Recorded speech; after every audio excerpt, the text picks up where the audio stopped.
Hey there, everybody. Welcome back to the Fantasy Pros Football Podcast. I'm your host, Dan Harris. Find me on Twitter at DanHarris80. It is Friday. We are going to be doing the game-by-game recap or preview, with Kyle Yates in just a few minutes. But first, as we do every Friday, I'm very happy to welcome our guest, Dr. David Chow from ProFootballDoc.com. Find him on Twitter at ProFootballDoc. Doc, thanks for joining me today. Always. It's always fun to chat, and there's a lot to talk about here. So much. But before we do, I have to give a public service announcement to all of our listeners, which is that if there's a football game going on, if it is Thursday night or Sunday all day or Monday night, you should be following Pro Football Doc on Twitter, but you need to put your notifications on because last night, Doc, I'm doing a couple things in the middle of that game. I'm preparing some podcasts. I'm going to record a podcast. I've got it on mute. So I had a couple of friends and I texted them and I said, what is happening right now with Russell Wilson? Because the finger looked terrible. And they were like, hold on, Dr. Chow's going live. He's going to explain the whole thing. It sounds like mallet finger or something like that. So I got the whole download just because during the game, right after it, you're doing a video, which is awesome. So now you go beyond just our little 10-minute segment here together, Doc. It's now infecting my family and my friends. So let's talk about that. Let's start there. I apologize. No, I love it. Are you kidding me? I get real-time updates. I love it. So, Doc, talk to me about Russell Wilson's injury. It does sound like it is mallet finger as you first expected. So do you think he's going to even have any chance to play next week? Yeah, well, it's a mallet finger is the extensor tendon is torn, so it droops, right? It wasn't a finger dislocation. The key is how retracted is the tendon. I expect, look, Russell Wilson came back into the game, right? And he even threw one pass and on third down tried to throw, but it was he was sacked. I fully expected mallet finger. That's been reported now. Obviously, badly sprained is Pete's euphemism. Sure. I expect him to have surgery. At least a pinning of the finger, okay? And after that, I wouldn't count him out because the finger will be stable. Here is going to be the key. If he were in any other position, he would be playing. If it was left hand, he would be playing. What sort of grip can he have on the football? And what sort of accuracy can he have on the football? And football players, quarterbacks, there's different ways to hold the football. Some quarterbacks have a middle finger dominant grip where the index finger doesn't really even come into play. And some have an index finger dominant grip. I don't know which one Russell Wilson has and his comfort. I guarantee you he could play week 6. The question is, how accurate can he be and will he play is the question, right? So it's two different parts here. And that remains to be determined. And I can't answer that question. But the fact that you see this very ugly looking finger and there still is hope, that's all I'm saying. That's all I'm saying right now. That's good enough for me, Doc. Trust me. And I am glad that this injury happened at a night game late where my 8-year-old son who watches football with me every Sunday was not able to watch it because I think he would have been pretty squeamish with that. Let's talk about Christian McCaffrey here, Doc. I'll be honest, I expected them to play this. Maybe they will. We don't know that he's going to play necessarily on Sunday, but he has been practicing all week. He practiced today as well. There has been optimism on him. Do you think he's going to play this week? If so, do you have lingering concerns given that this seems a little quicker than expected? I'll tell you how our lives are different. And one sidelight there, my 8-year-old son was watching the game. He just shrugs at that. As a matter of fact, there was a later play when the DB went down late in the game, and then he kind of got hit in the head by his teammate, right? Yes. And he goes, "Dad, that's his ankle." And so he gets in on I'll be doing something. Go, Dad, that player. So he's into it. Christian McCaffrey. Look, I did a little video. It's on my Twitter timeline. Not stealing your thunder. Could he play? I believe he could. Is he 100%? I don't think so. He's as of Wednesday and Thursday, he was limited practice. I don't know his official status today yet, whether it's full or limited. But let me tell you, I saw some video earlier this week where he couldn't really stop. I mean, he was less than 100%. Now, here's my point. I actually believe that he won't play this week, and here's why. Last year, there's no chance he would have played because the Panthers knew they weren't in it. This year, they're trading for Stephon Gilmore. They've got a win record. They think they can make some noise. So they want to play him. So with that, you'd say, okay, he's going to play week 5. Now, here's the thing. When he was first hurt, they would be happy if he came back after missing 2 games, right? They were hoping that 3rd game that he'd be able to play. I think that's realistic now. Now, do they want to jeopardize putting him in this week at less than 100%, suffer a setback, and now miss him for another 3-4 weeks, right? So discretion is often the better part of valor. I know McCaffrey's lobbying to play. I feel good. Every player is going to say that. Could he play? Yes. If this were the Super Bowl, would he play? 1,000%. But with all that in mind, the Panthers may sit back and say, okay, doctor says he can play, but there's some risk. McCaffrey wants to play. But do we want him to play? Do we want to wait the extra week and be assured that he's okay and decrease the risk of setback? Because we are a good team this year. And it'll really hurt us if we don't have him for 3-4 weeks down the road if we rush this week. For those reasons, I do not believe that he will play, but I'm not in the Panthers meeting rooms to decide. Well, as somebody who rosters Christian McCaffrey in a few leagues, I'm hoping that's the case, Doc. It just seems like the downside of playing him is, and he gets re-injured or aggravates it or whatever, it's so much worse than the upside of, okay, maybe we rushed this a little bit, but yay, he got through it and we're okay. So it's dangerous. I hope you're right. How about Joe Mixon, Doc? We talked about it last week. You had this right from the start, a mid-high ankle sprain. He apparently is going to try to practice tomorrow, and his status is going to be determined after that. Do you think he's going to play? And if not, when do you think he'll be back? I didn't believe he would play after the game on Thursday. We did a video Friday morning saying, I don't think he's going to play. Yes, it's mild, but it's a high ankle sprain. I think it's going to be hard for him to play. Just think about this, Dan. How many times has a player not practiced, kicked the can to Saturday, and played well, right? I mean, right. Look, he's trying. I get it. And they're keeping hope alive. I get it. But I'm dubious. From the get-go, I was dubious that he could play. And yeah, they'll take a look Saturday. They'll have done their due diligence. You know, maybe they'll carry the questionable all the way to Sunday. But for fantasy purposes, you better make your plans. I don't think he's going to go. That's how I feel as well, Doc. Let's talk about Baker Mayfield here for a minute. Not a guy that fantasy managers are relying on usually to be their starter, but it obviously affects Odell Beckham Jr. and everything like that. He's got the partially torn labrum in his left shoulder. Another thing that you saw pretty much right away. He's wearing the harness here. He looked pretty off last week. So do you think that he's being affected by the injury or even just by wearing the harness? Maybe, but it's funny that you say fantasy managers aren't counting on Baker Mayfield, at least on some of my limited fantasy teams. I would love to have Baker Mayfield. I don't have a lot. For whatever reason, last year, 0 running backs became 0 quarterbacks, or at least, you know, the way the drafts went. Sure. But the best thing about fantasy, like Scott Fishbowl, Dan, I have a great defense. Once again, for the second year in a row, points against is the lowest in the league.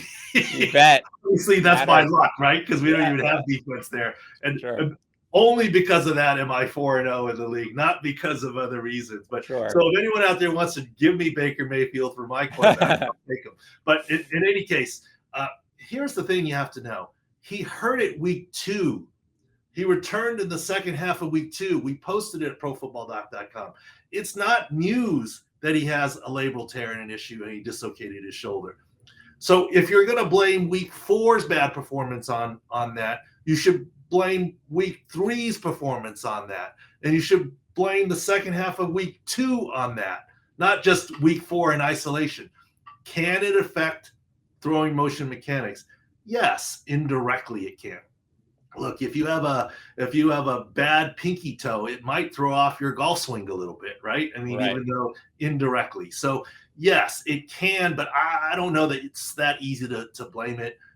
He's wearing a harness. He's playing through. There's some peripheral effect, but you can't just say week 4 was because of that, but week 3 he was fine. I mean, it happened week 2. Yeah. All right, that's a good point. How about Dalvin Cook, Doc? Again, I don't know today's practice report or anything like that. He didn't practice on Thursday. He was in and out last week against the Browns. We got to wait for the practice reports, of course. But from what you've seen, Doc, assuming that he plays, is this the type of thing where we have to hold our breath that he could leave the game at any minute, or is it something that's going to linger throughout the season, or what? Well, I think it's something that he can play through. How effectively is the question? And it doesn't surprise me that he comes out now and again. Now, will the Vikings decide to shut him down for a week? Well, that's a team decision once again. But my inclination is negative, as I've been, not negative, but pessimistic about Joe Mixon and maybe Christian McCaffrey. I'm on the optimistic side of Dalvin Cook playing, going, and being effective. Okay, very good. How about the Titans receivers here, Doc? My guess is Julio Jones is going to be declared out at some point soon because he hasn't practiced all week. But A.J. Brown has been practicing. He reportedly looks smooth. I think we probably focus there. Given what you saw initially with the A.J. Brown injury, do you think that this is a realistic time for him to come back and be effective? It surprises me a little bit. I thought Julio might be back before A.J. Brown. Clearly, A.J. Brown will be back before Julio. And I see all the reports of how smooth he looks, and beat reporters put up video. He doesn't look that smooth to me. Look, he looks smooth because he's an unbelievably superior athlete. Okay. Right. Yep. Me at age 18 was never that smooth at 100% health, right? That's why he looks smooth. But there's still a little hitch in what's going on. And I don't know if he's holding back or being careful. I think that it's possible that he will play. They certainly need him, right, with Julio still out. But on our profootballdoc.com and our SIC scores, our Sports Injury Central SIC scores, he's not going to be 100%. He's not going to be in the 90s. We'll look at what happens today, but even if he plays, he might be in the 70s or 80s. We've got to plug in the formulas and see. And what that means is if you're expecting him to get 19 fantasy points, maybe – sorry about that background. Don't worry about it. Maybe he's 70-some% of the expected output. So make your fantasy decisions. All right. Good enough for me. Last one, Doc, Jimmy Garoppolo. We may already know whether he's in or out by the time you're listening to this. You are not the GM of a football team, Doc. You're not a fantasy analyst. So purely from the injury perspective here with what you saw on Jimmy Garoppolo, tell me your thoughts on his calf injury and what it means for us. Initially on Sunday when it happened, I was like, oh, calf, that's not good. It lingers. It's something to be careful of. And then I heard Kyle Shanahan's comments about first drive and Jimmy Garoppolo may have gotten kicked. And I went back and looked at the video. And the video was consistent more of a calf contusion than a calf strain, which is what gave me optimism on Monday morning that he would have a chance to play this week. And then obviously right before Monday Night Football, Schefter reported that as well. He hasn't practiced yet. He's supposed to practice or try today and see if he can step into throws. It's his right calf, so that's the key. Can he step into throws and be accurate? I think he has a chance to be, right? Now, the good news is, even if he can't this week, I think by next week it's almost book it. He can for sure. So this week is questionable and or iffy. I lean towards, yes, he's going to be an option for Kyle Shanahan. Where Kyle picks that option is a different story. Like he says, well, I'm just not comfortable enough. Once again, if this calf injury were on Aaron Rodgers, and Aaron Rodgers had one a couple years ago, there is no question that he's starting and playing. Because it's Jimmy G, because they have Trey Lance, because Kyle Shanahan is making the decision, we'll see what happens. But I think he's an option for this week, and almost – nothing's a guarantee, but almost a guarantee to be able to go the following week based on what we're seeing. He's at Pro Football Doc on Twitter. Follow him. Put on your notifications during any football game because you will get instant analysis. That is, Frank, if I don't mind saying, Doc, it's almost always accurate from what I can tell. I don't know how you do it just based on the video, but it's superstar. Go to profootballdoc.com. Doc, I know you're a busy man. I appreciate you fitting us in. As always, thanks again for stopping by. Thank you. All right, now we're going to get into the rest of the show with me and Yates, and we're going to break down every game from this weekend. All right, guys, it's time for Dan and Kyle in the morning. What's up, Yates? How are you? Oh, I'm tired. I was telling you before we started recording that my toddler was up multiple times during the night. I ended up sleeping on the rock-hard floor next to his bed, and it has just been a morning. And it reminded me that I am not prepared for the fact that we are about to have a newborn in the house in about a month. So yeah. I need to get used to being up multiple times during the night. I have been pounding the coffee already this morning. A little bit slap happy. This should be a fun one. I hate to tell you, but I just have no sympathy. Until you have two, you're basically That's like fair. baby. You're like baby parent in my mind. But also, that rest assured that when they become a little older, like my kids are, you can just ignore them, and they come in and they have a nightmare or something like that, and you'd be like, I don't care, go back to bed. And eventually, I assume they go back to bed. I don't know, but you just stop worrying about it. So it will get better, I promise. Okay, Dan and Kyle in the morning. You guys know what we have to do, and there are no bye weeks, so I speak like the motor whatever machines guy because we've got to move. But before we get into it, I'll remind you that we are giving away a signed Justin Jefferson helmet. All you got to do, leave a review for the show on Apple Podcasts or CastBox, and then go to fantasypros.com/contest to enter. That's it. Piece of cake. And again, if you are subscribed to our YouTube channel over at youtube.com/fantasypros, that counts as 3 times the entries, so make sure you do that. Also, do you guys know about the My Primer feature? That's available over at fantasypros.com/myplaybook. You guys know that Pat Fitzmaurice is filling in, doing the primer this year in honor of tags. And like tags, he's providing fantasy analysis for every fantasy relevant player. And with the My Primer feature, you can get that for just players on your team. This is the way my kids actually decide who they're going to start in their fantasy lineups because they, quote, don't trust your projections, is what they tell me every time. Will does anyway. It's totally free. All you gotta do is sync your leagues with in My Playbook, fantasypros.com/myplaybook, and you will get the My Primer feature. And trust me, guys, it's great. It gives you a ton of information, and again, directly for your own fantasy team. All right, Yates. Over Under Challenge, you know that's what we do. Sponsored by Caesars, by the way. fantasypros.com/challenge. It's completely free. 10 over under fantasy points. There are weekly prizes in the season-long prize, which, by the way, I don't think I've even mentioned. The season-long prize is a 2-night stay at a Caesars Las Vegas resort, determined by Caesars, plus airfare. Again, just go to fantasypros.com/challenge. Totally free to play. All right, Yates. Jalen Hurts, my guy. You know that. This better be over, Yates. At Carolina, 20.8 fantasy points. We've seen him struggle in these games that are a little bit tougher matchups. Obviously, he's not going to get to play the Kansas City Chiefs here. I'm not expecting 387 passing yards, but it's Jalen Hurts. He has been one of the most consistent fantasy options. You still got to take the over here. They are going to blitz him, and he is going to scramble, and he is going to go over. Sam Darnold, same game, Philadelphia at 19.9 fantasy points. At this point, Sam Darnold is turning into Josh Allen. And so if he's got that rushing ability, and this is the defense that just gave up a ton of touchdowns to Patrick Mahomes. Granted, it's Patrick Mahomes and the Chiefs receiving options, but I'm also going to take the over here. I've got Sam Darnold inside my top 12. Ooh, I like it. Feisty. Saquon Barkley at Dallas, 15.1. I think Saquon's back, and I think that his workload is here to stay. I think that the opportunities around the goal line, and especially in this matchup where they're allowing a ton of receptions to opposing running backs, I think that Saquon will feast. I've got the over here as well.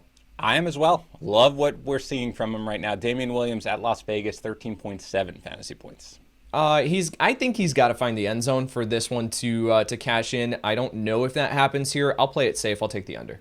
Yeah, I will as well. Chuba Hubbard, Christian McCaffrey may play. If so, you don't really want to get there. But assuming that McCaffrey doesn't play here with Hubbard, 12.1 fantasy points against Philadelphia.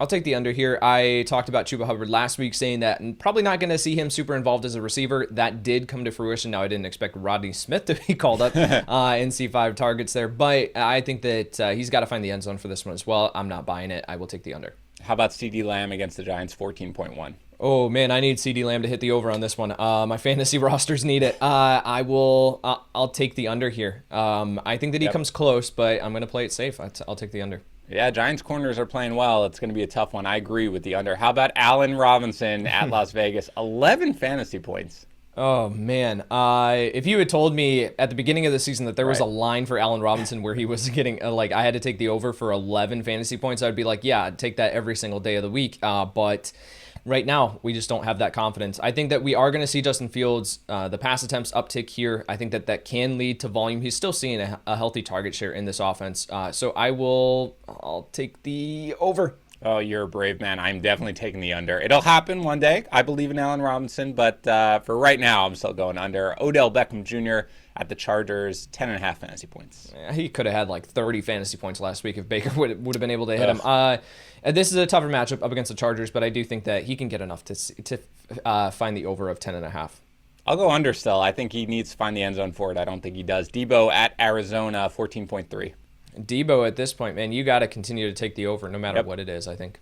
I agree with you. And finally, Mike Gesicki at Tampa Bay, 8.4 fantasy points. He's seeing a ton of targets here recently. After week 1, I thought that we were done with Mike Gesicki in this offense, but he's now kind of found a resurgence here in this offense. He's seeing targets. I'll take the over. I agree. I think that, again, they're not going to run the ball. They're not even going to try to run the ball. Even try. Yeah. Right. No team does. They're going to be pass attempts. No Will Fuller. There aren't that many targets. There aren't that many guys out there to take targets. I agree. I was basically done with Gesicki after week 1, but now he's basically a must-start tight end.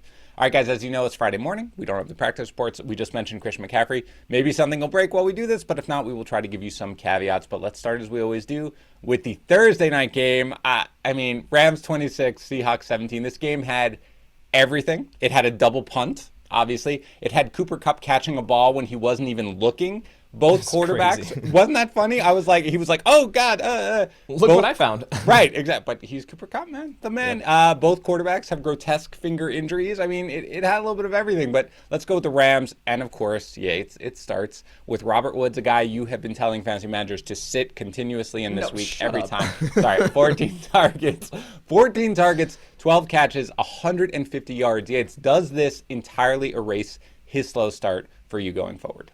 I was talking about Robert Woods this upcoming week and for this upcoming matchup, and just saying, like, it's the squeaky wheel gets the grease. Sean McVay coming out saying that they're looking to get him more opportunities in this offense. It can't all go to Cooper Kupp, and I did not expect 150 receiving yards, but I will take it. I think that moving forward now, I'm not expecting that sort of line every single week, but I think that the target share is going to balance out here. I think that they finally realize that the best opportunity to win is to feature both of these receivers. And I think that we are now just completely forgetting what Robert Woods did for the first 4 games of the season, and he's now back into that mid-range wide receiver 2 territory. What I loved so much about it is it wasn't like they were forcing the ball to Robert Woods. Like, Woods was wide open because they were scheming it so correctly. And again, Kupp wasn't quiet, or he had 10 targets, double-digit targets every single game so far this year, 7 catches, 92 yards. Like, he was heavily involved, but I do think it's going to be closer to this kind of, split that we saw, which is great for fantasy managers who, again, everybody pretty much held Woods because you would have sold so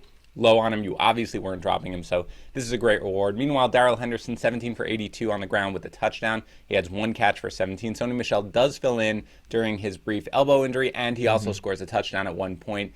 Is Henderson an RB1 going forward? I think so. Now, I am a little bit concerned about the usage of Sony Michel, not from the, what we saw when he was filling in for Henderson, because that drive, he got 8 touches on that drive. It was crazy how much he was being used there. So I'm not expecting the balance that we saw from this committee, last night, just because of Henderson's injury and how he was on the sideline at that point. I'm a little bit concerned about him coming in at the goal line when Henderson was healthy. So I'm keeping an eye on that, but I don't think that it's going to limit Henderson in any way. Henderson is turning into a league winner. He is supreme value based on where you drafted him and how people panicked when Sony Michel was traded. And I think that Henderson, moving forward with the matchups too, the schedule gets so much easier. He's had some really tough matchups here, and he's produced in all of them. So I think that it can only, RB1. I will say that if you are handcuffing your backs, Michel to me is one of the top handcuffs that you could have. Now, he's probably rostered because obviously you had Henderson missing that game a couple of games ago. But he looks great. He looks great in that offense. And, it's a good offense for a running back anyway. So Michel did look good. I agree there was some mild concerns, and he walked into the end zone for that touchdown. But I agree the majority, at least, of his touches did come when Henderson was out with that elbow injury very briefly. And I know Tyler Higbee caught the touchdown, Yates, but again, just 2 targets for 14 yards. Are you encouraged? Are you discouraged? Or are you just the same after this? Kind of just the same. I would love to say that I'm encouraged, but the target totals weren't there, but yet he found the end zone, so that means he's going to be a top 10 tight end on the week. So really, once we get past, I think the top, we've talked about it all season long, once we get past the top 7, top 6 tight ends, and it's all right, who's going to score the touchdown? And I think that Higbee has the best chance to do that in this offense. So, I had him at tight end 8 on the week. I think that's probably where he's going to finish. Yeah, I had him at tight end 10. And again, I try not to look too much at ECR when I'm doing my rankings. But afterwards, I was like, let me just see where I had him. And I had him 10th, so I quote-unquote faded him. And I was like, look, I think I had this right. This is good. And then he catches a touchdown. I'm like, all right, well, there's a top 8 tight end, no matter what else he does. But it's fine. I have a lot of shares of Higbee. I'm hoping better days are ahead. But obviously, I want to see him at the 4 to 5 target range rather than the 1 to 2 target range like he has been in a couple of these games. Also, kudos to Deshaun Jackson for the 68-yard touchdown, 68-yard catch, which ended with him just like literally walking out of bounds because he got too tired. You know, like, all right, I got nothing left. I'm done. He walked. He was like, okay, I'm not making any more moves. I'm done. We out of shape, dads. Salute you. For the Seahawks, Russell Wilson's the big story here. With that finger looked terrible. We talked to Dr. Shao, obviously. Why did they show that in slow motion 4 different times? I loved it. I was like, that's not a finger anymore. I don't know what it is. It was disgusting. Yeah, it was terrible. Good thing it was a late game and the kids were asleep already, because that would have been definitely the nightmare day. 11 for 16, 152 yards and a touchdown with an interception. Meanwhile, Geno Smith comes in, plays very well. He had that interception at the end, but Lockett fell down, so not exactly his fault. 10 for 17, 131 yards, and a touchdown. I guess first, what do you think the impact is on, I guess, the offense as a whole, but particularly the receivers if Wilson has to miss time here? Yeah, I think that we have to downgrade at least a little bit DK Metcalf and Tyler Lockett. Those are the two guys that we're really talking about consistently, right? It's Metcalf, it's Lockett. Any of the other options are just kind of ancillary pieces. So I think with Metcalf and Lockett, you have to downgrade them slightly, but we still saw Metcalf be productive with Geno Smith throwing the ball, and Smith looked pretty good. So I think that we are just downgrading him slightly for the games that Russell Wilson is out. He might move into the low-end wide receiver 1, high-end wide receiver 2 territory versus a mid-range wide receiver 1. And then Lockett, I think, is continuously now in this mid-range wide receiver 2 boom or bust option. Yeah, this was actually really frustrating, I think, for Lockett, because he was very close to having a monstrous game, right? He doesn't have that pass interference, right, on that long one. Wilson doesn't overthrow him by a tiny bit on the play that he hurt his finger. He has a monstrous game. He did get the 10 targets at least. So I'm actually encouraged here by what we saw from Lockett. But again, it obviously hangs on whether or not Wilson's going to be able to play. For the running backs, Chris Carson was declared out, enough that we had the warning and we knew it could be possible. Alex Collins was fine in a tough matchup. I mean, 15 for 47, 2 catches for 25 yards, so he saves his day a little bit there. I'm not sure there's much to talk about, since I assume Chris Carson's probably going to be back next week, given they have 10 days. But anything you want to say here on Collins? No, this is kind of what we expected, was that he was a low-end RB2 based on volume. We didn't expect great things. There was upside just based on the high over-under. That didn't come to fruition. So, I think that if you were in a pinch at the running back position and you needed to play Collins, you're not excited about what he did, but you're also not crushed. Correct. Yeah, that's exactly right. And he, it's a tough matchup, and he looked okay. He was dancing a lot, but obviously they had trouble getting things going. So, all right, Yates, let's start with the London game. Jets against the Falcons. We know already Calvin Ridley is out here. We know that Russell Gage is out. So, I guess what does this do to your ranking of the two guys that fantasy managers want to start? I use quotes with Kyle Pitts, but Kyle Pitts and Cordero Patterson.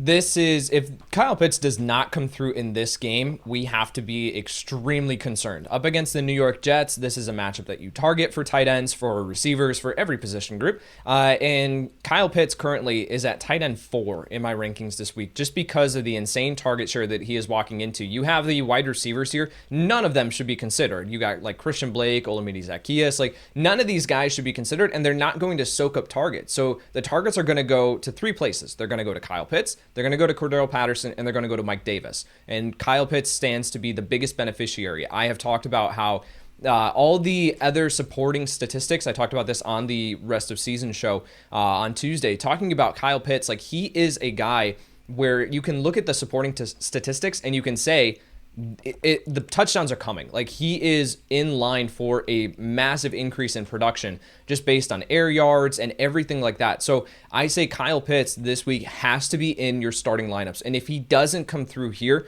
we have to be extremely, extremely concerned. Yeah, I agree. Cordero Patterson Yates, when I checked last night, he was at 19th at running back. I have him 13th. I don't know about you. I have him currently, it's loading, but and it's taking a while. Okay, I have that's him fine. at 15 last time I checked, so I'm right in that range.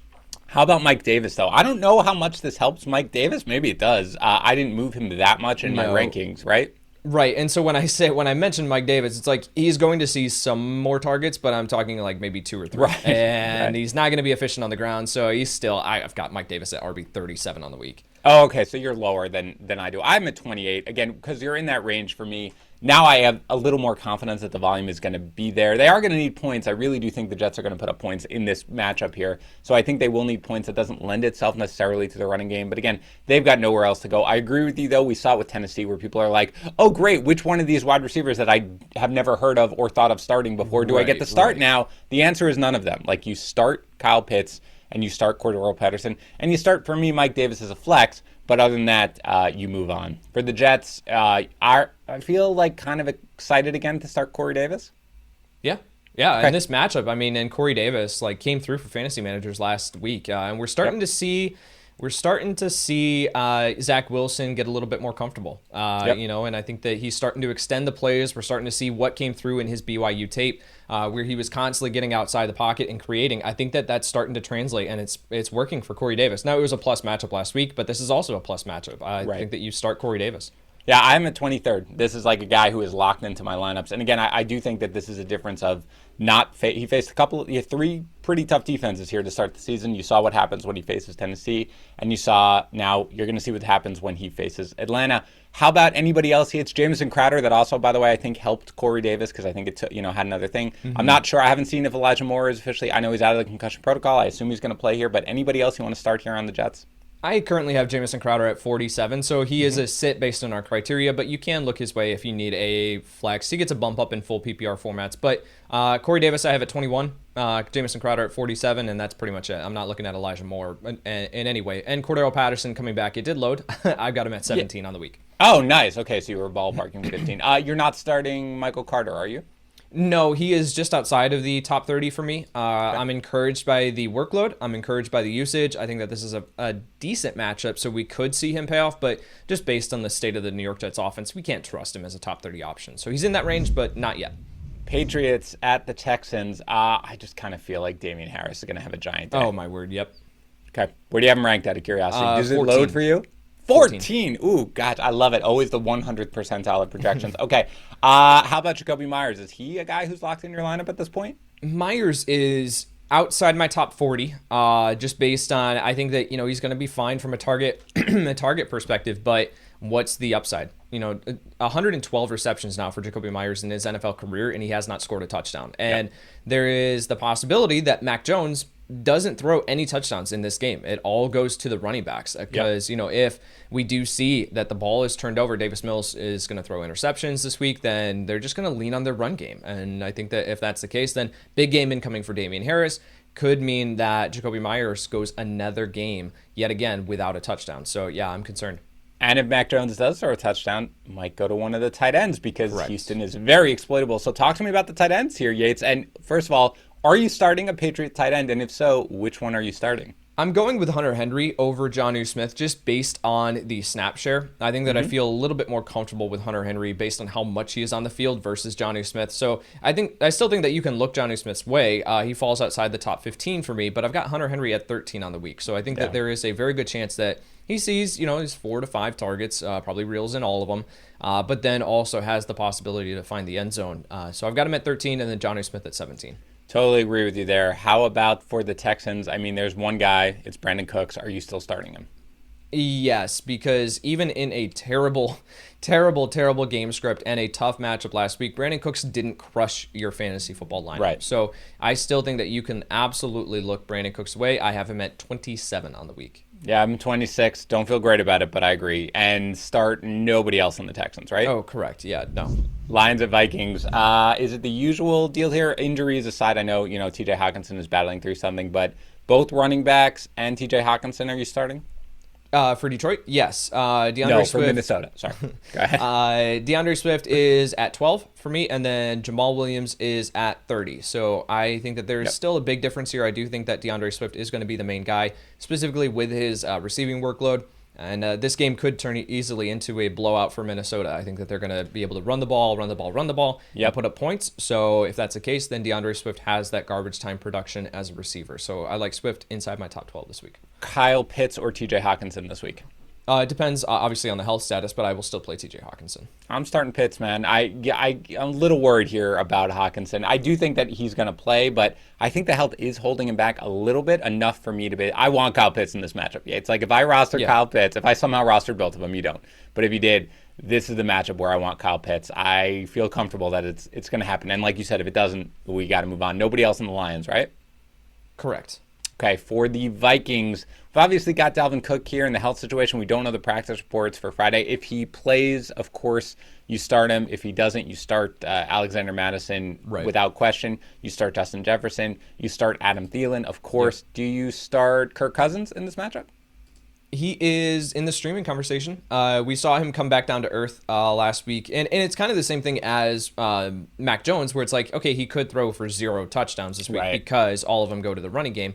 But I still think that the upside is there. I think that Justin Jefferson, Adam Thielen, they're going to have just monstrous performances in this one. So I've got Kirk Cousins currently at 15 on the week. I'm probably crazy, Yates, so you're going to yell at me. I have Kirk Cousins right now at 8. Ooh. 8. I think this is going to be a monstrous game. They're favored by 9.5. I think they cover. I think they're going to put up a ton of points. And again, because of the fact that Dalvin Cook is a little banged up, you could have Madison obviously come in like towards the goal line if Cook has anything, because Madison's perfectly capable. But man, I love every part of the passing offense. Any interest in Tyler Conklin or KJ Osborne? Not KJ Osborne as anything more than a flex option in deeper formats.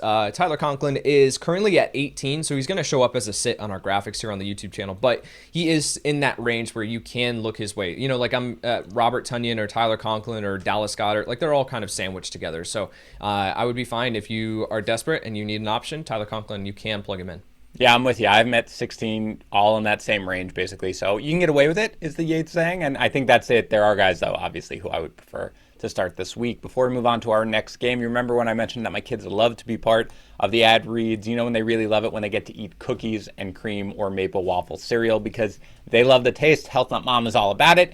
So Magic Spoon is right up their alley. Let's start with how it tastes because, honestly, if you or your kids are going to eat anything, it kind of has to taste good. That's the bottom line. Cookies and cream and maple waffle, you know those are good, but you can also go with the original, which are all fantastic. Cocoa, fruity, frosted, blueberry, peanut butter. It is all good. It is all delicious. But then what? It's healthy too? Keto-friendly, gluten-free, grain-free, soy-free, low-carb. And I'm not kidding. I eat cereal every single day during the football season, every day, because at like 11 a.m. I get back from walking the dog and I'm feeling a little dizzy from the lack of sustenance, but I want to get back to work. So I want something quick, and nothing is quicker or easier or more awesome for me than cereal, and that starts with Magic Spoon. Just go to magicspoon.com/fantasypros. Use our code fantasypros at checkout to get $5 off your order. It's backed by a happiness guarantee, by the way, so if you don't like it for any reason, they are going to refund your money. Let's go to magicspoon.com/fantasypros. Use our code FantasyPros at checkout and get $5 off your order. All right, Yates, let's get to the Eagles at the Panthers. Again, things are trending up with McCaffrey. I'm still personally not expecting him to play, but if he plays, you're obviously starting him. If he does not, are you starting Chuba Hubbard? As a low-end RB2, he'd probably fall right behind where I have Alex Collins ranked on the week. So I think that's kind of where we can expect that production. It's very funny you said it. I was like, it's like how we feel about Alex Collins because I also have him one spot behind Alex Collins. So that's right. Obviously, DJ Moore is a must-start option, of course. Yeah. You said Sam Darnold at 12, right? Yeah. Yeah, I like Sam Darnold this week. Would you start Sam Darnold or Justin Herbert? I have Justin Herbert at 11. So tougher matchup for Herbert, but I still think that, based on everything we've seen from him, he can still come through. So I have a little bit more confidence in Justin Herbert, but not by much. Who comes at 13, Yates, out of curiosity? Joe Burrow. Joe Burrow. Okay. Jalen Hurts. Sorry, I got to go through this. Jalen Hurts or Sam Darnold? Jalen Hurts is up at 8. Sam Darnold at 12. Oh, it's Kirk Cousins. That's the difference for me. I got it. Okay. Right. No problem. I was like, wait, how is he 12 at 13? It's Kirk Cousins. That's the difference. That's fine. Yeah, I mean, we're in agreement, basically. We have him right around the same spot. Again, he technically falls right outside of the starting range for me at 13, but that's fine. Robby Anderson, Yates, talk to me. What are you doing? Encouraged by the target share last week, still did not turn into anything. Especially if Christian McCaffrey comes back this week, then no, absolutely not. You cannot look Robby Anderson's way. He is now, it's crazy to say this, but he is now just kind of in that same territory as like a KJ Osborne, where it's like flex option in deeper formats, and that's pretty much how I feel about Robby Anderson. So I'm sitting him if I can. Jamison Crowder or Robby Anderson? I will probably play Jamison Crowder. Yeah, I have Crowder one spot ahead. That's where we are. For the Eagles, you're starting Jalen Hurts, right? Mm-hmm. I just like to hear you say that. What are you doing with Miles Sanders, Yates? I mean, how low do you have him? Oh, man. 15 touches over the past 2 weeks for Miles Sanders. I have Sanders currently at 28 on the week. Yeah, I'm at 32nd. I'm just not starting him if I can avoid it. You just can't. And I'm hopeful that things change because there's no reason that they wouldn't. Like, this is not working. Get him more involved. See what you can do. But for right now, I'm staying away. How about DeVonta Smith? I mean, big game we thought it was coming last week. Are you starting DeVonta Smith here? Yeah, I talked about it in the over-under challenge, saying that like with tougher matchups, we're seeing Jalen Hurts struggle a little bit as a passer. That's directly correlating to DeVonta Smith's production. So in those smash matchups, right, Atlanta, Kansas City, we saw DeVonta Smith have big performances here. With Carolina, I don't think that that's going to be the case. But with that being said, you still start DeVonta Smith. I've got him at 30 on the week. Yates, I heard you talking on the Start Sit show about the Eagles tight end. So are you starting either one of them? And if so, which one? I think that you can start both of them, but you got to adjust your expectations. Dallas Goedert cannot be viewed as a low-end tight end one anymore because Zach Ertz is actually like outproducing him. And if Jalen Hurts had been able to connect with Zach Ertz on that touchdown early on in the game last week, then we would have a completely different conversation about Zach Ertz being potentially a top 12 fantasy option again. So I have Zach Ertz at 14 on the week. I have Dallas Goedert at 15. Okay. So you can get away with starting either one, but you're not absolutely starting them in a single. Correct. Right. Okay. And anybody else on the Eagles you want to start? I assume no Jalen Reagor or Kenneth Gainwell or anything? Nope. Okay. Very good. Saints visiting the Washington football team. Where do you have Antonio Gibson ranked, if you don't mind me asking? Yeah, I have Antonio Gibson currently at 15 on the week. So a little bit concerned here with the injury status. I don't know what fully to expect from him. And it's a tougher matchup on the ground with the New Orleans Saints. So I have Gibson currently at 15. Yeah, I'm at 19, and I realize it's fading him pretty hard. Again, we do have the injury, but also, Yates, the Saints are tough. They've given up the 9th fewest fantasy points to running backs, and they have faced a really, really tough schedule of running backs, right? They've faced, Christian McCaffrey. They faced Saquon. They faced Aaron Jones. They have a legit run defense, and if Antonio Gibson's not going to get the targets, 15 carries against a team like that. He should get the targets. I don't, Right. It frustrates me he's not. But again, still a starter for me, but a guy I'm fading a little bit comparatively. Terry McLaurin is an obvious start. Curtis Samuel hasn't practiced. Hopefully they're just sort of being careful with him. If he plays, are you starting Samuel? No, not yet. Yeah, I have big hope for Samuel, but this week I'm not going after him either. Anybody else on the Saints you want to start? No, on Washington. I'm sorry. Yeah. Not with Logan Thomas being injured and out on IR. I don't think that there's anyone at the tight end position that you can look at. So, no, just move on. And for the Saints, is it the same as usual? It's basically start Alvin Kamara, bench everybody else? That is correct. They had 10 different receivers last week finish with, I think, one or more target. The ball is just being spread around so much here in this offense where we can't rely on any of these options. So, yeah, it's Alvin Kamara and run away. All right, the Titans visiting the Jaguars. You might know this by the time you listen to this podcast, but things seem to be trending in the right direction for A.J. Brown here, not so much for Julio Jones. If Brown plays, obviously just a start in your lineup, no concerns, correct? 100% in this matchup, yes. Derrick Henry, your number one running back on the week? He is indeed. Okay, are you starting Ryan Tannehill if A.J. Brown does not play? Or are you starting Ryan Tannehill if A.J. Brown does play? Tannehill would probably fall into the same range as a Joe Burrow, Aaron Rodgers, who I've got a little bit lower this week, Kirk Cousins, in that range where you can start him if you've got him on your roster. I'm probably not going to turn to the waiver wire, but unless someone like Sam Darnold is still out there or Trey Lance. But you can start him if A.J. Brown plays. If Brown doesn't play, then no, you can't look his way. I agree. I think it's going to affect my ranking for sure of him, but it's probably not going to move him into top 12 territory at this point, which he was kind of locked in when Jones and Brown were there. But I would feel a little more comfortable, and I agree. It's sort of one of these things of I go to the waiver wire for sure to find somebody else if A.J. Brown does not play. If he does play, I'm probably like, all right, I'll just hang with Tannehill. It'll be fine. Unless, again, you're right, Sam Darnold is there. Nobody else on the Titans, correct? Correct. All right. For the Jaguars, James Robinson is now a must-start option, I assume, correct? I'm sorry, say that again? For the Jaguars, James Robinson is just a must-start option? Yeah. James Robinson locked into starting lineups at this point. I currently have him at RB11 on the week. Yes, I like this very much. I have him at RB11. Very good. There we go. For wide receiver, we're in sync every once in a while. For wide receiver Yates, Laviska Shenault. There's talk about how they want to get him more involved. He obviously comes off the big game without DJ Chark.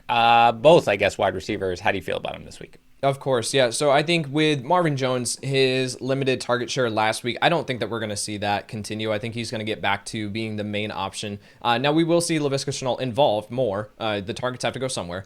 But in this matchup, man, you start both of these guys. Yep. The Tennessee Titans cannot stop anyone. So Marvin Jones, I currently have at 32 on the week, Laviska Shenault at 34. I think that there is the possibility that they rise up even further, though, by the time that we get to Sunday. Yeah, I'm both higher. And again, I'm probably a little too high on Jones. And to be honest, I've probably been a little too high on Jones every single week, even though he's had a good season for sure. I have him right now at 22. He'll probably be more like 24 when I'm done. And I have Shenault at 29. So I think both guys are going to have big games here against really just an overmatched Tennessee secondary. Dolphins at the Bucs.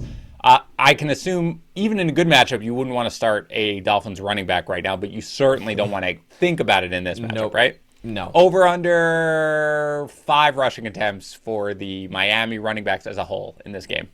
I will take the over, but I think it's like if you had set that line at like 7.5, I would probably take the under. All right, for the pass catching options, we already said we were both starting Mike Gesicki in this game, right? Mm-hmm. Yes. All right. How about a top 10 option? Yeah, as do I. How about Jalen Waddle and Devontae Parker?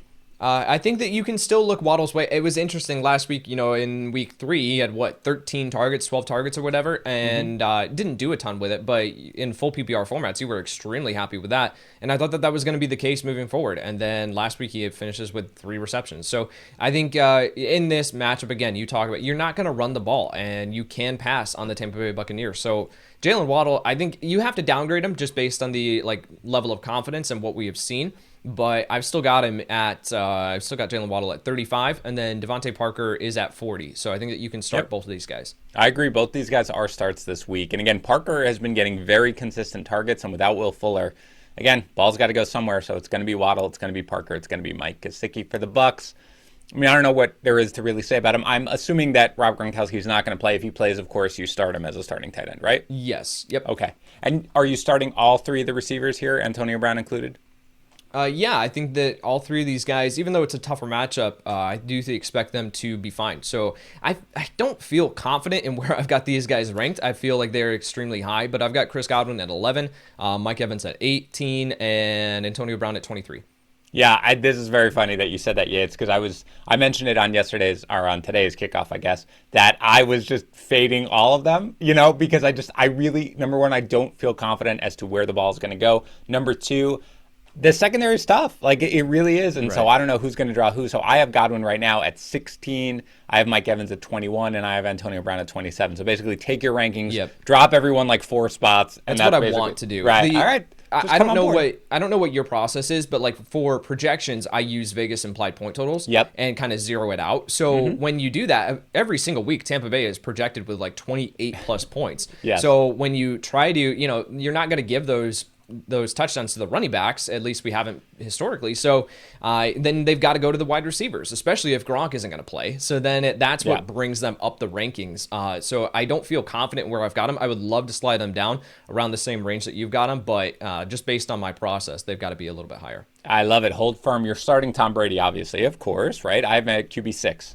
I am starting Tom Brady. I talked about him as a guy that I have concerns about, though, in this matchup. But we won passing touchdown over the past 2 games combined for Brady. So tougher matchup against the secondary. He doesn't bring a high floor with no mobility. So we've got Brady at 9. It's coming with a qualification here. You still start Tom Brady, but I'm just adjusting expectations. This is also where I like to talk about the Thursday rankings, because the way our rankings process works is players in Thursday games get locked in, of course, to wherever you had them ranked on Thursday, because you don't want to be able to move them around afterwards. So I had Matthew Stafford at 7 and I had Russell Wilson at 9. So I'm kind of caught in between as to where guys move. You move guys down a spot, they might go down 4 spots or something like that. So it's there for me. And it's funny that I'm higher on Brady technically but lower on the wide receivers. I think all 3 of the wide receivers can do fine with where they are. I mean, I have them all ranked basically as starting options, and still Brady finished at 6. But look, we talked about the running game. Leonard Fournette looks great. Are you starting Leonard Fournette here? Yes, he has now moved into the territory where I think that we can start him. Yep. I am not ranking him as a top 15 option, though. I've got him at 21 on the week, so I'm still baking into a little bit of risk here, a little bit of caution, saying there is still the possibility that he comes out and just gets, 7 carries, and he gets the targets with Giovanni Bernard out, most likely out. Most likely, yeah, right. I still think that we still need to exercise caution with Leonard. I am ranking him as a top 15 option, and it feels disgusting. But again, I'm thinking about the guys who I have after him. Again, I told you why I don't feel great about Antonio Gibson, Clyde Edwards-Helaire, and kind of a tough matchup that I expect to be more of a shootout. Chase Edmonds, Damian Williams maybe, but again, it's Damian Williams. Like, I haven't seen him, so. Right. For me, I don't know, man. I kind of trust them, and it feels disgusting. Are you starting, assuming that Gronk is out, by the way, you're not starting Cameron Brate? No. Nope. Okay, very good. I get a lot of questions about Cameron Brate. Fantasy managers just really want to start somebody on the Bucks, but I agree. I have him 19 this week. That's exactly where I have him. Of course you do. Yeah, Packers visiting the Bengals. Yates, you mentioned you're fading Rodgers a little bit in this matchup? A little bit, yeah, and it's based on the projections, where I was actually surprised where Rodgers came out, but I still think, obviously, that it's Aaron Rodgers. You can start him, but I think some of these other guys have a little bit more upside in this matchup. So what's the actual number here where you have Rodgers? I have Rodgers currently at 14 on the week. Wow, that's a fade, Yates. So you're in a single quarterback league. You are starting Sam Darnold over Aaron Rodgers. As of right now, yes. Okay, all right. I mean, look, that's not crazy to me. I mean, I have Rodgers at 10th. But again, I know people probably get annoyed at this, but we talk about it, the difference when you're a few spots difference in that is not huge. I mean, I have Rodgers at 10, I have Darnold at 13. I think the fantasy point projection is 2.2 fantasy points or something different. So totally fine with it. But I mean, I understand. And Cincinnati's defense has played better than expected for sure. So this is going to be an interesting one. You are starting Aaron Jones. You're starting Devontae Adams, of course. Are you starting Robert Tonyan? Not if I can help it. If I can turn to another option, if I can pick up Zach Ertz, then I will do that. I've got Robert Tonyan at 16. He is a complete touchdown or bust option. And this is what we talked about, man. Coming into the year, this was my concern that it could turn out this way with Tonyan. And again, it's not like he's crazy targeted in the red zone or anything. So this is disappointing. I agree with you. I have him at 15. And, despite his, heavy involvement last week, I assume you're not starting A.J. Dillon or anything like that. No. Very good. For the Bengals, I think we're assuming that Joe Mixon is going to miss this game, but now the offensive coordinator is talking about a running back by committee approach, I assume, with Samaje Perine and Chris Evans. So let's say you're the manager who had Joe Mixon, you picked up Samaje Perine. Are you starting him this week? Yes. Yeah, you can still start Samaje Perine, but this is kind of where I expected him always to be. I wasn't expecting him to be a top 15 option with Joe Mixon out of the lineup. I expected Chris Evans to operate as the pass catching complement. So I have Samaje Perine at 26. Again, this is just, he's going to get volume. He's going to get 12 to 15 touches, most likely, in that range. And if that's the case, then he's got to be in the high-end RB3 conversation just based on the other options available. Yeah, I agree with you there. Right now, to be honest, I mean, I'm ranking Joe Mixon as of right now. In a few hours, once I hear that he's officially out, I'm sure I will take him out, in which case I will move Perine exactly where you have him, basically. That's exactly right. He is a guy, and I rostered Joe Mixon a couple of spots. I picked up Perine. I will be starting him this week. But like you said, it's sort of something where this isn't a replacement for Joe Mixon in this sense. Welcome to week 5 of the 2021 NFL season, where we're starting Samaje Perine over Miles Sanders comfortably. That's actually a great point. Well done. The universe is crazy. I expect T. Higgins to return here in this game. Are you starting all 3 Bengals wide receivers? I am starting Jamar Chase. I'm starting T. Higgins with full confidence. However, then Tyler Boyd does take a little bit of a bump down. However, he's still inside my top 40. I have him at 38 on the week. Yeah, I'm at 36. Still a guy you can start, but he was certainly a sell-high candidate because I think what you saw last time has CJ Uzomah with his big game. No. Okay, very good. I just wanted to check. Broncos visiting the Steelers. Are you starting both or either running back for the Broncos? I would prefer not to. This is a tougher matchup on the ground for opposing running backs. I don't know. Is Teddy Bridgewater playing? So we don't know. I was going to get there. I probably should have led there, even though we start with the running backs. Right, he is progressing out of the concussion protocol, but as of we record this, again, Friday early morning, he hasn't cleared the protocol yet, so we don't know if he's starting. Does it matter to you for the running backs if he is or isn't? It does, because I think that Teddy Bridgewater can keep the offense on pace. I don't know if Drew Lock is going to be able to do that. So Melvin Gordon is the guy that I would look at, but I've got him at 27, and I've got Javonte Williams at 31. So these guys are essentially a near even split in projections. I literally, this upcoming week, I just changed in my projection template. I just changed the overall rush attempts and pass attempts and did not change their like carry share, target share, anything like that, because it's essentially just a 50-50 split every single week. So yeah, I would prefer to play Melvin Gordon over Javonte Williams, but that is not saying a lot. Yeah, I'm 2 spots down from where you are on both guys, actually. I have Melvin Gordon at 29, Javonte Williams at 33. I mean, the thing about Pittsburgh is they are good against the run. They're 7th in defensive DVOA against the run. And again, if it's Drew Lock, it's just going to be terrible right now in this. But let's assume right now, okay, if Teddy Bridgewater plays, are you starting Courtland Sutton or Tim Patrick? I think that I have a little bit more confidence in Courtland Sutton if Teddy Bridgewater does play. Now that comes with the qualification that I talked about this on the Wednesday show, that like outside of the 159-yard performance that Courtland Sutton had against Jacksonville, that he is averaging 3 receptions for 33 yards, I think, something like that. Yep. So in the other 3 games this season. So I don't think there's much upside to him here. Now it is a plus matchup, so I think that he does belong in starting lineups just based on the upside, but there's a low floor here. So I have Courtland Sutton at currently at 29 on the week, and then Tim Patrick falls just outside my top 40. I've got him at 45. Yeah, I hate to do it with Tim Patrick because I always want to start him, but I agree. I'm fading him a little bit this week, even with Teddy Bridgewater. If Drew Lock plays, are you starting Courtland Sutton? I might, I'm still starting him, but I might move him down even a couple of further spots. You know, like I'll start Marvin Jones over Courtland Sutton at that point. Laviska Shenault, I probably will start as well. Emmanuel Sanders, DeVonta Smith. So he'd probably move down to like wide receiver 34. Yeah, Lock's going to take his shots at the very least. So, there's always the potential for it, but I agree. I still starting Sutton. I agree. Right now, I'm starting Sutton for sure.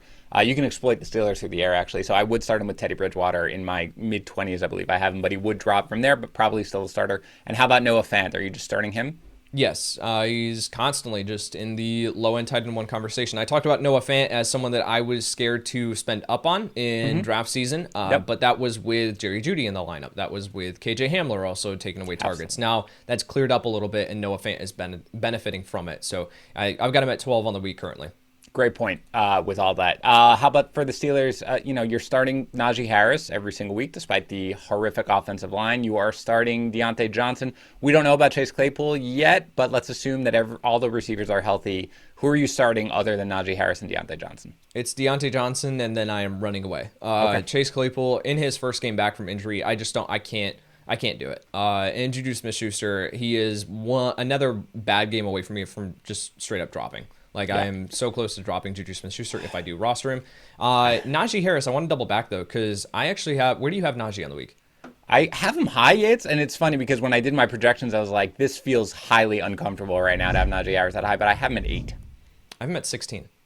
Wow, okay. See, that's where I want to have him, Yates, and this is so funny. We talk about this, and I like our processes because I like processes when we talk about it, because there are times where, I talked about it last week with Allen Robinson and Robby Anderson, where it just felt like this is something where I feel like this is going to be the game where they're going to go off, and this makes more sense to have him, but I can't justify it. With Najee Harris, man, as bad as it is, Ben cannot push that ball downfield. So what is the minimum amount of targets he's going to see in what is going to be a defensive ball control type of game? Like, he's probably going to be at 23 touches in this game or something like that. And for me, that's just really hard to drop him too far, Yeah, my whole point with Najee Harris and ranking him that low is like when you look at Denver, they're allowing just 15.5 rush attempts, 50.5 rushing yards, and 0.2 touchdowns per game on average to the running back position on the ground. Yep. And then they're also just allowing 2.5 receptions, 11.2 receiving yards, and 0 touchdowns per game on average. They're only allowing 5.5 fantasy points per game. So the question really comes down, what gives? Is it going to be the Denver Broncos defense that cracks here and that we're going to see Najee Harris, outproduce those numbers? Now, I think he'll finish with more than 11.2 receiving yards, but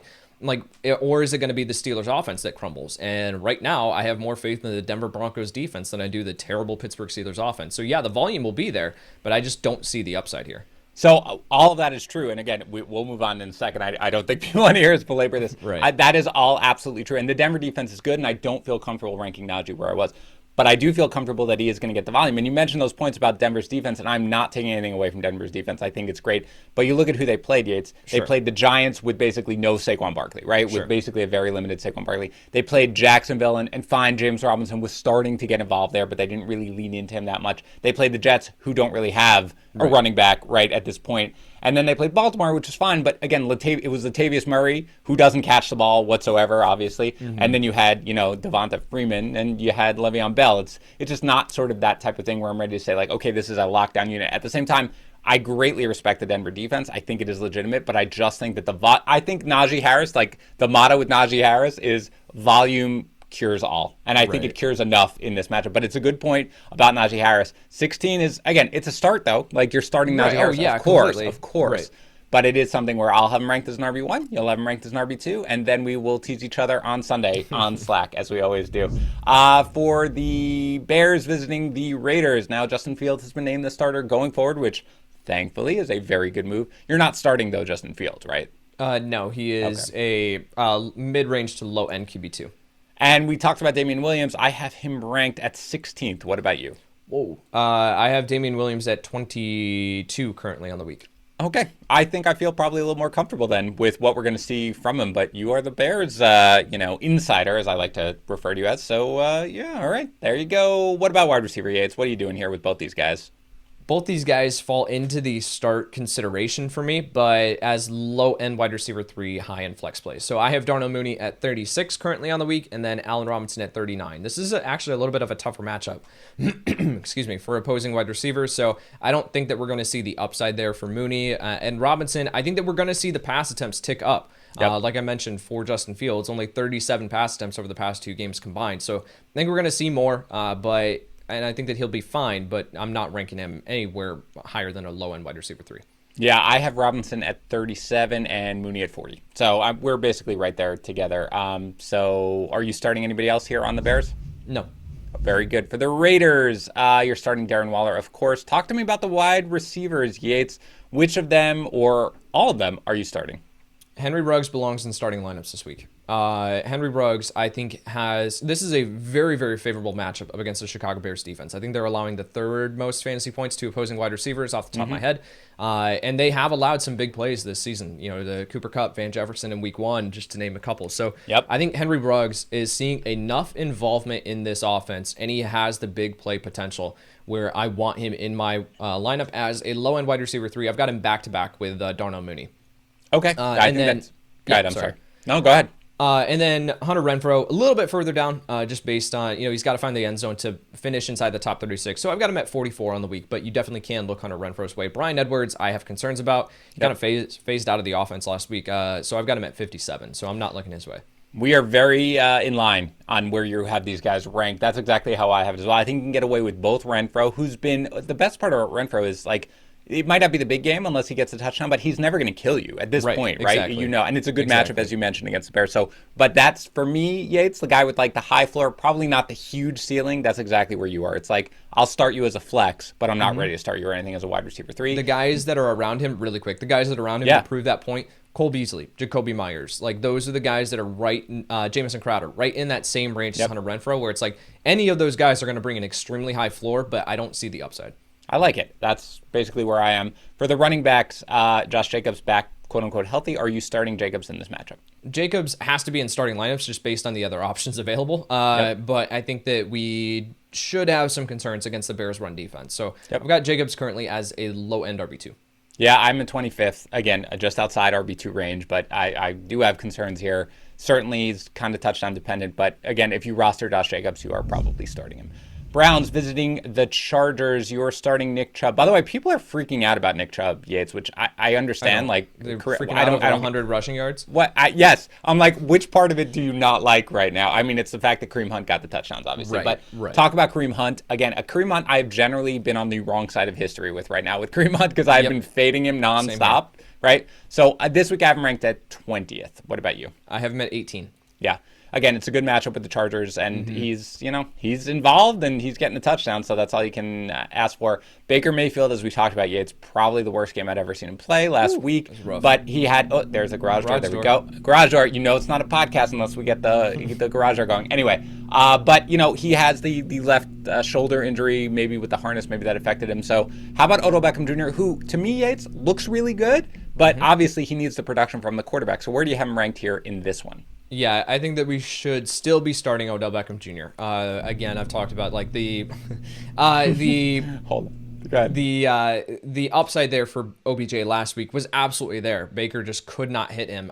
We could have had a potential three touchdown performance from Odell Beckham Jr. last week. So this is a tougher matchup. I don't have as much confidence in him as I did last week, but I've got him at wide receiver 26. I mean, based on the other options, it's like are you starting Odell Beckham Jr. or are you starting Emmanuel Sanders or Marquise Brown? Like at that point, I'll take the upside with OBJ.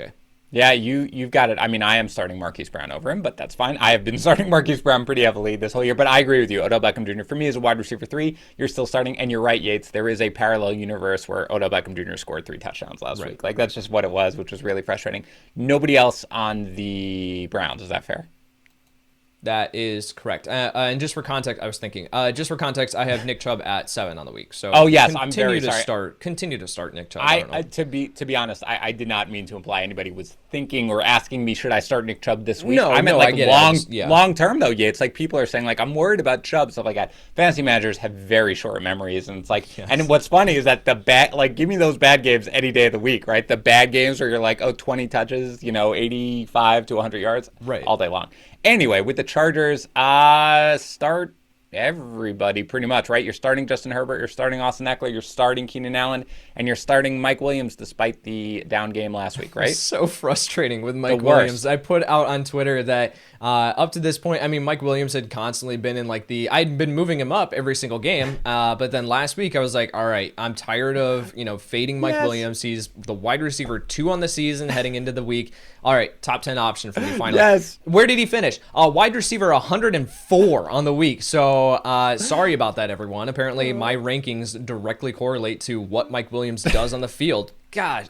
So yeah, I think Mike Williams still a mid-range wide receiver 2. You still got to start him due to the upside, but I was not encouraged with what I saw last week. I'm laughing, Yates, because I was the exact same way. And it's not like I've been fading Mike Williams, but I was totally in on Mike Williams. And again, I don't like to look at where I am versus consensus until basically the week is over. But you get to the Monday night game and you're like, all right, let's just see where I had people. And I looked and I was like, all right, I'm in on Mike Williams this week compared to consensus. That's cool. I feel good about that. I expect a giant week and then just nothing. But I agree. I have him at wide receiver 19 right now. So certainly somebody you are starting. How about Jared Cook, Yates? I mean, he finds the end zone and he makes it worthwhile, but he's still pretty involved. 9th in tight ends in targets. Are you starting him this week? Yes, absolutely. And again, we would have a different perception of Jared Cook if that touchdown in week 2, had stood. He had that called back due to an illegal shift. So if that touchdown had stood, then we would be talking about Jared Cook as a potential top 12 tight end. And I think that he belongs in that range. I've got him at 11 currently on the week. Yeah.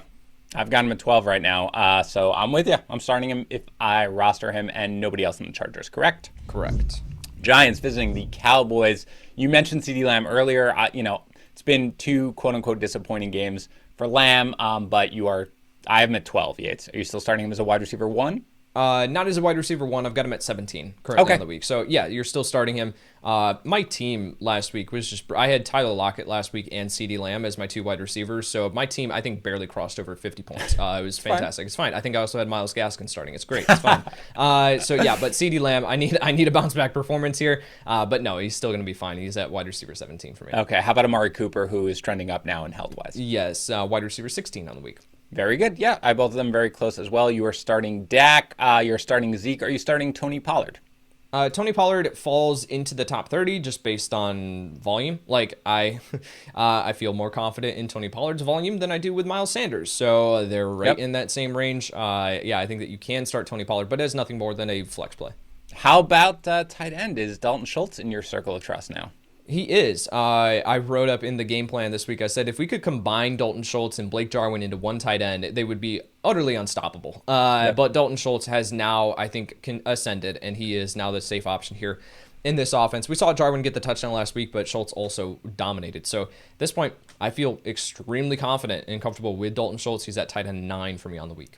Okay, I still am at 13. I could see him going maybe to 12, like when all is said and done. Just because, again, you do have Jarwin, in on a bunch of snaps, which sort of caps his upside. But the usage is just brilliant when he is in the game, and obviously it's used in the red zone. So certainly a guy who you can start in single tight end leagues. Goodness gracious, in 12-team leagues. I'm fine. Hopefully you're not playing in multiple tight end leagues. For the Giants, We talked about Saquon Barkley being back. I agree with you completely. Saquon Barkley, for me, is ranked 6th on this week. What about you? I have him at 6 as well. I love it. I am not expecting Sterling Shepard or Darius Slayton to suit up here. So are you starting Kenny Golladay? I am starting Kenny Golladay, but as a wide receiver 3. I have him at 33 on the week. Yep. 6 for 116 last week, which is great, but that was benefited by going into overtime and then 0 touchdowns still. And he'll get Trayvon Diggs, which Trayvon Diggs necessarily hasn't been like a true lockdown, shutdown corner, but he's just forcing a ton of interceptions. So I think Golladay is going to see enough volume to be fine, but I don't see the upside here, especially if he's not finding the end zone. Assuming that Slayton and Shepard are out, which again I think is a fair assumption, do you have any interest in starting any other pass catcher for the Giants other than Golladay? Kadarius Toney is at wide receiver 48 for me on the week. I think that his volume in this offense, and we saw what he can do after the catch. It's so funny watching his run after the catch against the Saints. I forget which play exactly it was, but you watch number 22 for the Saints, and he is just grabbing at air multiple times, just falling down everywhere, trying to tackle Kadarius Toney, and that's what he was known for coming out of Florida. So if he gets the volume, then absolutely. In this matchup too, where you've got Trayvon Diggs taking away Kenny Golladay, taking away attention there, and then he's able to operate on Jordan Lewis out of the slot, then absolutely you start Kadarius Toney as a flex option. He doesn't crack the top 40 for me, but you can look his way if you're in a pinch. How about the unstoppable force of Daniel Jones? So I have been kind of burned by Daniel Jones this year, where week 3 against Atlanta, I was like, all right, here we go. Got him as a top 10 option, and then he didn't come through to the level that he did, that I wanted to. But then, last week in a tougher matchup, he comes through. So it's just so confusing. You definitely can look Daniel Jones's way. If you need a streaming option, I've got him at 17 currently on the week. I'm at 15, so a couple behind some of the other guys that we have talked about already. 49ers at the Cardinals. For the Cardinals, of course, you're starting Kyler Murray. Out of curiosity, Yates, where do you have ranked DeAndre Hopkins here this week? DeAndre Hopkins I currently have at 12, I think. Yes, 12. Okay. So I'm fading him a little bit here. I have him right now at 17. My guess is he's going to move up a couple of spots here when all is said and done. But for me, I don't know, man.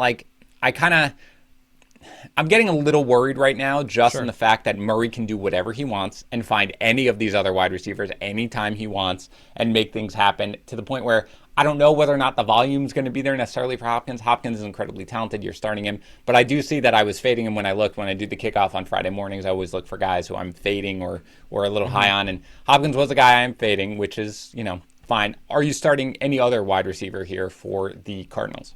AJ Green is the guy that I would look at in this offense. I think that Christian Kirk he has the upside in this matchup. San Francisco dealing with a ton of injuries in their secondary, and we know that the Cardinals are going to put up points, but which one do you feel more comfortable with? So AJ Green, still outside my top 40. I've got him at 43 on the week, but he is an incredibly consistent option. And I talked about this with Michael Pittman Jr., I talked about Pittman being tied for the third most inside the 10 targets in the NFL up to this point of the season. He's tied with that with AJ Green. So AJ Green not only has the ability to get those long touchdown receptions like we saw in week 4 against the Rams, but he's also getting involved in the red zone as well. So I think that there is some upside where we're now starting to move AJ Green up rankings, where to begin the year, I wanted nothing to do with him. Sure. Yeah, I think you can start him as a flex this week for sure. How about the running backs here? Are you starting Chase Edmonds, James Conner, or both?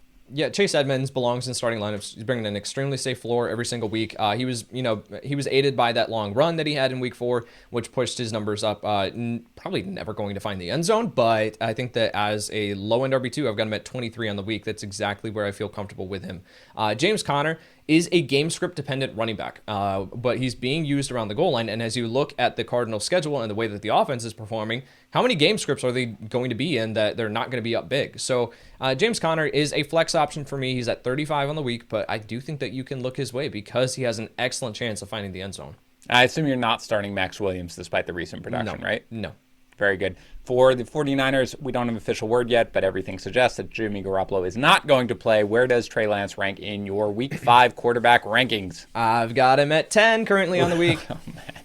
This is like your Christmas morning, man. I love it. Really. This is exciting. I want to see what he can do. Again, especially this week with Robert Woods, Darrell Henderson. It's all your guys. It's all wait till Jonnu Smith gets that touchdown, baby. It's going to be amazing. Okay, so you've obviously got some question marks elsewhere. We don't know whether or not Elijah Mitchell is going to play. Mm-hmm. What are you doing with the running backs if Elijah Mitchell does play, if he does not play? If Elijah Mitchell does play, then I think that you kind of put these guys back to back in rankings as high-end RB3s, just because we don't know what the carry split is going to be unless we get word from Kyle Shanahan. And even if we do get word from Kyle Shanahan, I don't know if I'm going to trust it. So Trey Sermon has been performing well, and I think that he's earned the role here in this offense. Now, we could see Elijah Mitchell come back in and eat into that workload, and they could split it, but there's still going to be value with both of these guys. So that's if Elijah Mitchell does play. If he doesn't play, then Trey Sermon moves up into a low-end RB2 for me, just based on volume. Yeah, I agree with you. George Kittle obviously is missed practice this week. I'm still assuming that he goes. Right now, let's hope for Trey Lance. Again, because he played through it last week. So he's as tough as they come. And, I mean, how high is Deebo Samuel now in your rankings, Yates? Pretty high. Let me see. Deebo Samuel is currently at, wide receiver 8. Yeah, he's wide receiver 7 for me. And that was just because I foolishly put DK Metcalf at wide receiver 8. That is correct. Yeah, I mean, this is no worries. But you are not starting Brandon Ayuk or anything, right? No. Okay.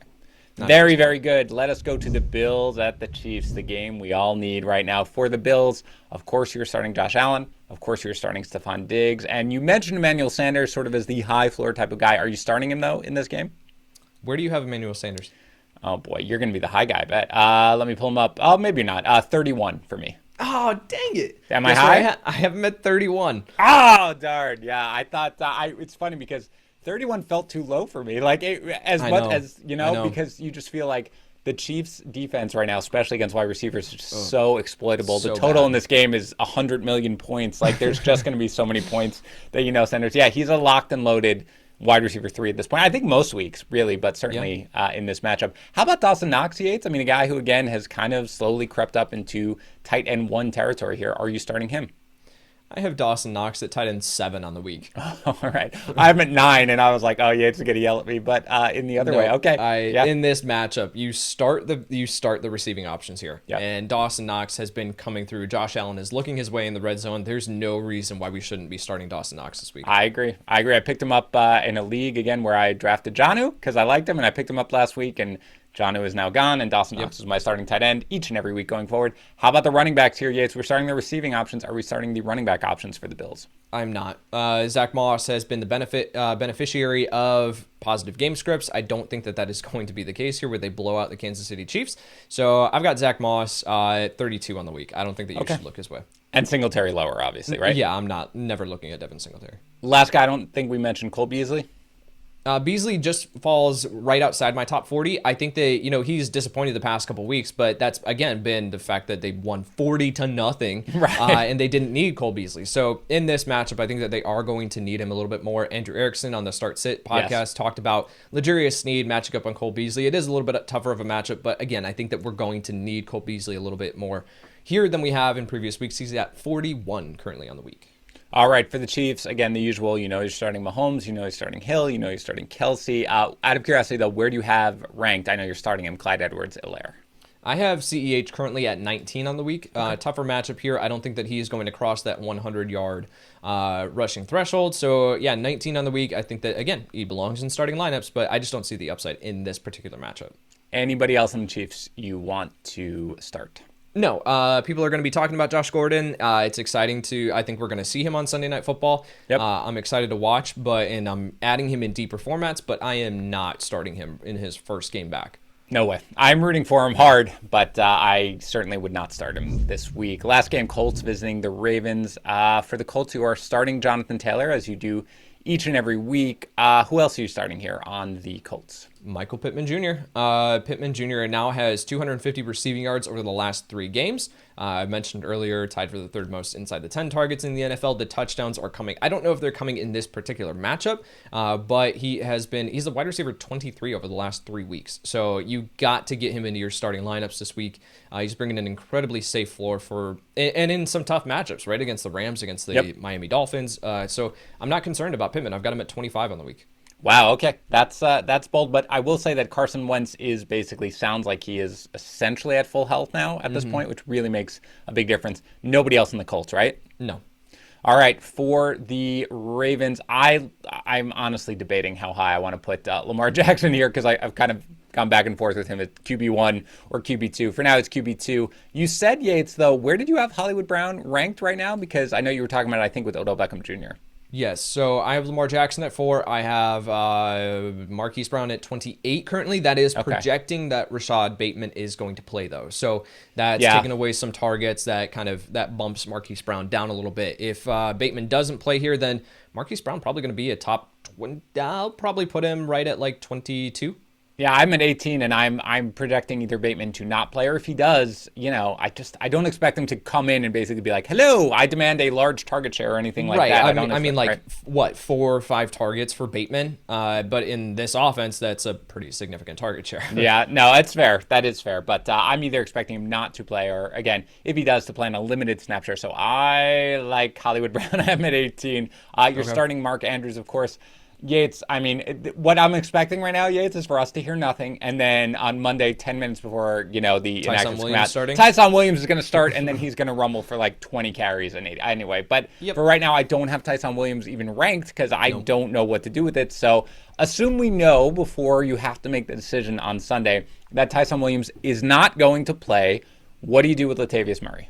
I am also not projecting Tyson Williams to play, and with even that in mind, I have Latavius Murray at 33 on the week. Okay, what if word comes out on Sunday that Tyson Williams is going to play? Are you starting either running back here? No. Very good. You nailed it. Well done. That's exactly how I feel. All right, that's going to do it for today's show. Thank you to Bachans. It is delicious, guys. Trust me. Will loves it. I love it. I put it on quinoa all the time. Go to bachans.com. Again, BACHANS.com/FantasyPros. Use FantasyPros at checkout for 20% off. Thanks also to Magic Spoon. They said super delicious and healthy cereal could not be done, but they hadn't met Magic Spoon yet. Just go to magicspoon.com/FantasyPros. Use our code FantasyPros at checkout to get $5 off your order. Finally, thank you to Prize Picks Daily Fantasy Simplified. Use our promo code GRIDIRON to receive a 100% instant deposit match up to $100. Have a great weekend, everybody. I am personally off to New York to visit some family on Sunday, so I will not be doing the Sunday night recap show. Joe will be filling in for me with Pat. Make sure to tune in. In the meantime, have a great weekend of football, everybody, and I will talk to you again next week. Thanks for tuning in to the Fantasy Pros YouTube channel. Don't forget to check out our featured videos. And while you're at it, make sure to follow us on Instagram, Facebook, and Twitter at Fantasy Pros, so you can get the latest news and updates to give you the edge you need in your fantasy league.